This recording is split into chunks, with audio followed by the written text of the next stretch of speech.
এখন যারা সরকারকে অসহযোগিতা করছেন, আপনারা যদি অসহযোগিতা অব্যাহত রাখেন, এই সচিবালয়ের কর্মকর্তা কর্মচারীদের বিকল্প আমরা এই জনগণ খুঁজে নিব। বিশ্ববিদ্যালয় পাশ করা হাজার হাজার অসংখ্য বেকার, দক্ষ বেকার রয়েছে, প্রয়োজনে তারা আপনাদের স্থলাভিষিক্ত হবে। ওয়ালটন আবারও মিলিয়নিয়ার অফারে ওয়ালটন ফ্রিজ কিনে আপনিও হয়ে যেতে পারেন মিলিয়নিয়ার। সুতরাং আপনারা যদি মনে করেন এই পতিত হাসিনা শাহী আবার দেশে আসবে এবং আপনারা আবার তার শাসন এবং শোষণ নির্যাতনের রাজত্ব আবার কায়েম করবেন, তাহলে আপনারা ভুলের মধ্যে রয়েছেন। এই জুলুম আর বাংলাদেশে কোনোদিন ফিরবে না। বাংলার আকাশে আর কোনোদিন জুলুম লেখা হবে না। আমরা জুলুমের পরিবর্তে আমরা ইনকিলাব লিখেছি।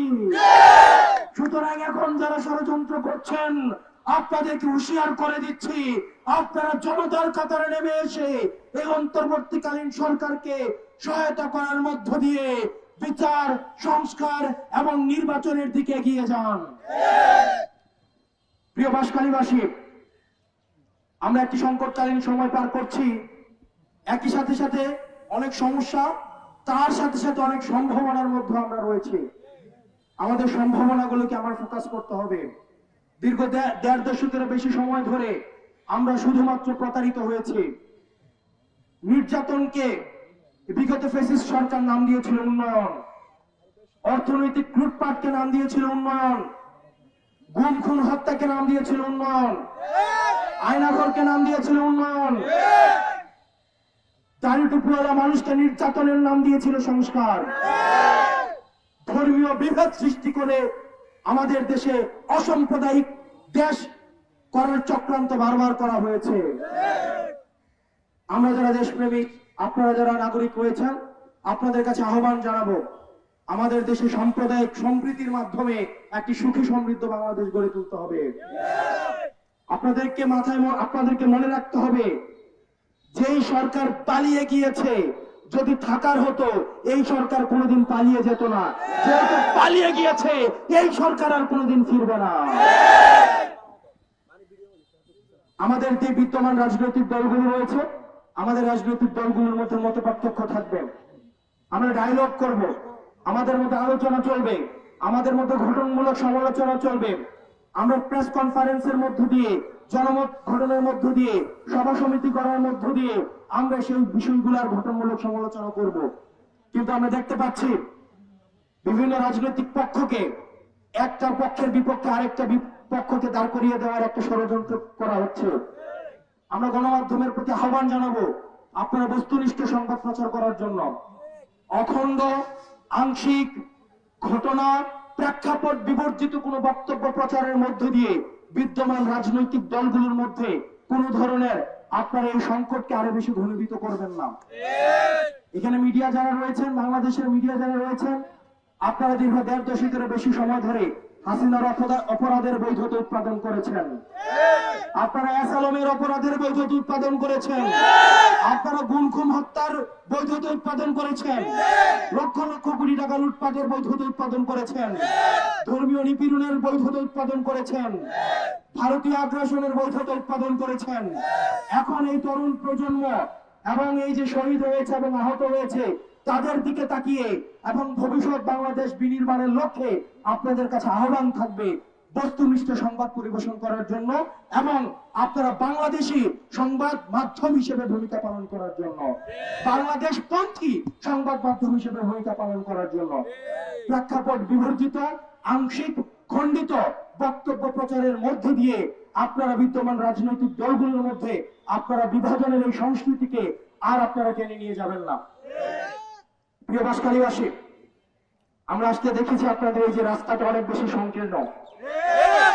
বর্তমান আমাদের যিনি এই বিষয়ে মন্ত্রী রয়েছেন ফয়জুল কবির, উনি আপনাদের চট্টগ্রামের দুইচক্রার সন্তান এবং আপনাদের এই বাঁশখালীর সুযোগ্য নেতৃত্ব এনসিপির মধ্যে রয়েছে।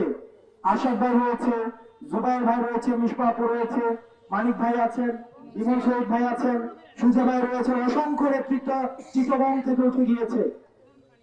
আরিফ মঈনুদ্দিন ভাই রয়েছেন, অসংখ্য নেতৃত্ব এই বীর চট্টগ্রাম রয়েছে। আমরা বিশ্বাস করি আপনারা এলাকায় আসলে তাদেরকে ধরবেন। আপনার যারা নেতা রয়েছে মনে রাখতে হবে, নেতা আপনারা জনগণ থাকলেই তাইলেই উনারা নেতা। ওনারা ঢাকায় বসে প্রেস কনফারেন্স সভা সমিতি করলে কিন্তু নেতা না। আপনারা এলাকায় আসলে ওনাদেরকে ধরে রাখবেন, ওনাদেরকে প্রয়োজনে যতক্ষণ পর্যন্ত না ওনারা আশ্বাস দিবেন ততক্ষণ পর্যন্ত ওনাদেরকে আশ্বাস দেওয়া পর্যন্ত আপনারা বাধ্য করবেন। এতজন নেতা থাকা সত্ত্বেও যদি, এই সরকার আসা সত্ত্বেও যদি আপনাদের এই রাস্তা সংস্কারের, এই রাস্তা বর্ধনের কোনো কাজ নিয়ে যদি কোনো কথা না হয়, সেটা আমি মনে করবো এনসিপির এই সমন্বিত নেতৃত্বের ব্যর্থতা। সুতরাং আপনারা এই বাঁশখালীবাসী, আপনারা যারা রয়েছেন, আপনারা তাদেরকে এই বিষয়গুলো সম্পর্কে অবহিত করবেন।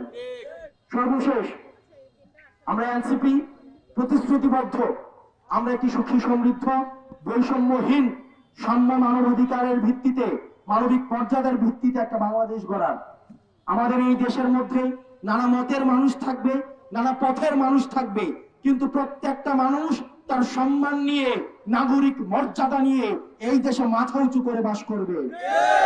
শুধু দাড়ি টুপি থাকার কারণে তাকে মার্জিনালাইজ করা হবে না, তাকে প্রান্তিক জনপদ হিসেবে ঘোষিত করা হবে না, তাকে মসজিদ থেকে টেনে টেনে বের করা হবে না। শুধুমাত্র শাখা পড়ার কারণে, শুধু তার কারণে আমার কোন হিন্দু ভাই, আমার কোন সনাতন ধর্মের ভাই সমাজে নিপীড়নের শিকার হবে না। আমার এই সমাজে হিন্দু থাকবে, বৌদ্ধ থাকবে, মুসলমান থাকবে, খ্রিস্টান থাকবে, আমরা সম্প্রতির মধ্য দিয়ে আমরা একটা বাংলাদেশ গড়ে তুলব। আপনাদেরকে এই সরকারকে সফল করা এবং একটা ফ্রি ফেয়ার এবং পার্টিসিপেটরি অংশগ্রহণমূলক একটা নির্বাচনের জন্য আমাদের সবাইকে একসাথে কাজ করতে হবে। আমাদের বিভাজনের কাজে আমরা যেন পাড়া না দিই।